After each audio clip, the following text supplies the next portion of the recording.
somebody who does have to decide about what's a law and what's not, and that is Senator Angus King, the independent senator who caucuses with the Democrats from Maine. Senator King, good morning to you, sir. Good morning, Chuck. I want to ask you just very simply, when did you find out about these programs? You've been a senator for about 5.5 months, right? Well, I believe. When were you briefed on, and do you feel like you were fully briefed on all of this, on all of these programs when you read about them this week? Well, I wasn't fully briefed. I've been briefed on a number of programs. As you mentioned, I've only been here since January.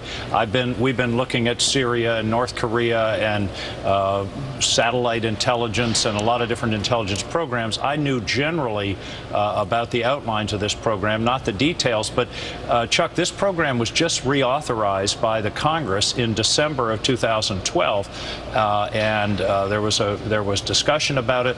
The information was available to all senators. I was with a senator on Thursday who basically was, and he's a guy who's been skeptical of this, and he said, look, we knew about this, and people did have an opportunity to debate it.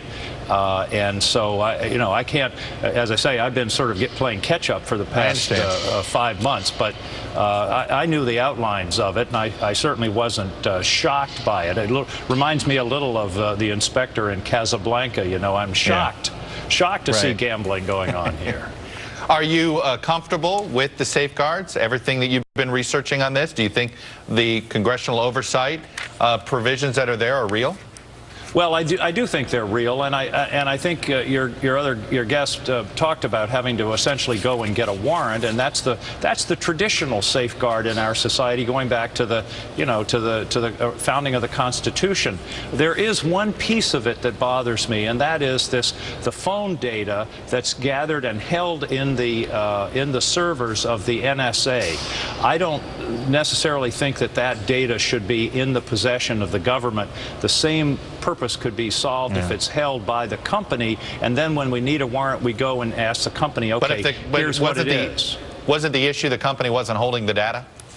Well, but you could, I think it would be pretty easy to mandate that they hold the data for whatever the requisite period of time is. It's a little unsettling to have this massive data in the government's possession. Then they have to get a warrant to look at data they already hold. I would be more comfortable, as long as it can be done technically and expeditiously without compromising the security questions at stake here. I think that might be a better way to do it. Those are the questions that I asked in the hearing last week, and will continue to ask.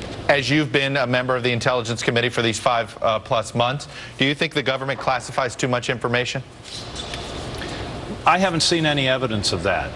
There's a chicken and egg, or a kind of paradox built into this. You have to have classified information about what it is you're doing, so you don't tip off the people that you're trying to monitor and catch. There are people out there who want to do us harm. There's just absolutely no question of that.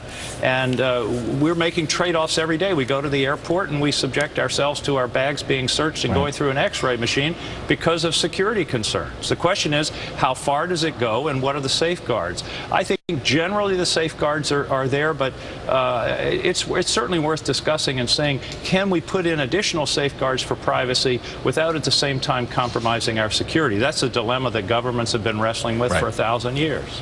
Angus King, independent senator.